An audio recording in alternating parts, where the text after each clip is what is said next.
August 1986. I've gone as far as I can go, working in a very small independent import record company called Shigaku.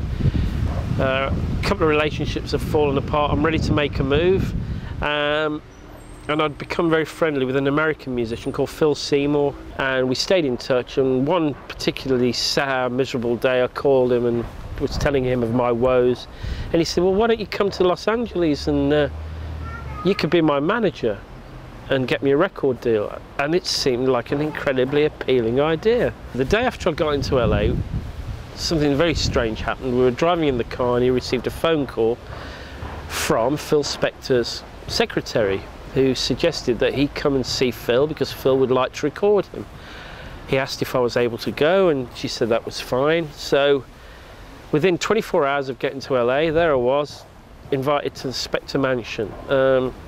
So there we turned up a week later, 22nd of August 1986, 8 p.m. So we got there and we were greeted by Phil's man, George, who looked after his house and his cars and his grounds, and ferried Phil around from place to place.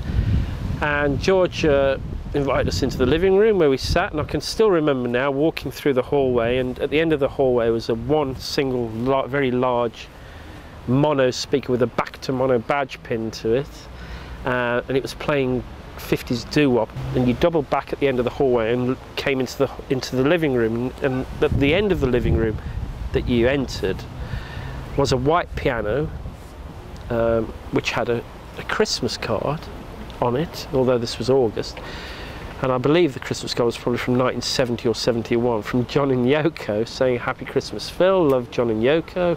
So we sat there, and after a few minutes another couple of people entered the room, and one of them was a guy called Art Fine, and he had a girl with him called Mercy, whose surname I don't recall.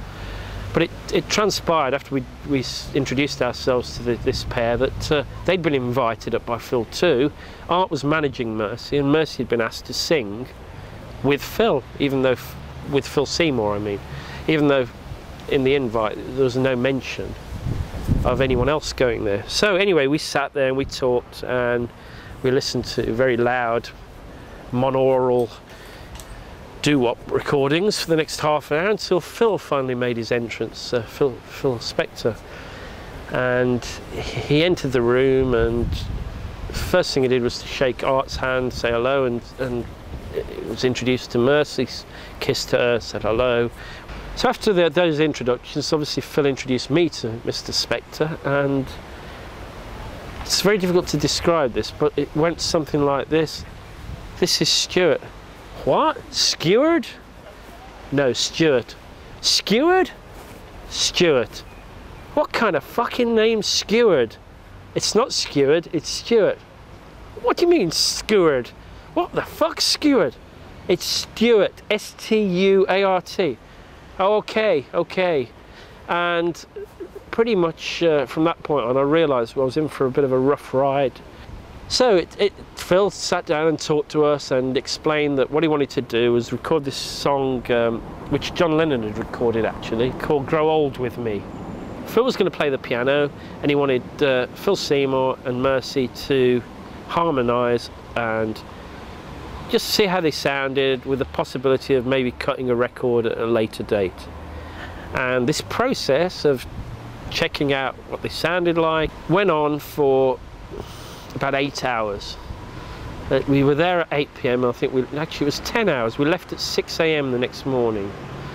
So, and in between, all manner of little incidents occurred, and the most memorable ones being that he demanded that I play the piano, which I'd never done in my life before, so I found it quite difficult. And when I protested that I actually don't play the piano, Phil, sorry, the response was, what do you mean you don't play the fucking piano? Everyone plays the fucking piano. So he sat me down and he said, it's easy, you just play E. And I said, well, I don't know what that is. And he said, it's this. Dun, dun, dun, dun, dun, dun. Can you do that? And I said, okay. So that's what I did. So I played the piano in my fashion.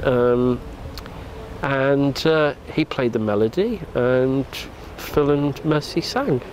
So while we were doing this, he said to Art, I want you to record this, Art. And he produced this very old-fashioned Panasonic cassette player, still remember it now. And he said, right, well, when we start playing, I want you to record it. So started playing, Art began recording, and after a couple of minutes he stopped and said, right, I want to do this. Right, okay, Art, I want you to record it now. And Art said, I was recording, I thought you wanted me to record then, but I couldn't get it to record, Phil. I'm sorry. Are you an idiot, Art? And this became the tone of the next few hours, which I was very relieved about, because it meant that I was off the hook and Art was going to get proverbial piss taking. We found out that the cassette that he'd given Art had the tabs removed, so he couldn't record. And Art stated this to Phil, and Phil said, "What do you mean, Art? What are you talking about? The tabs have been taken." "What do you mean, tabs?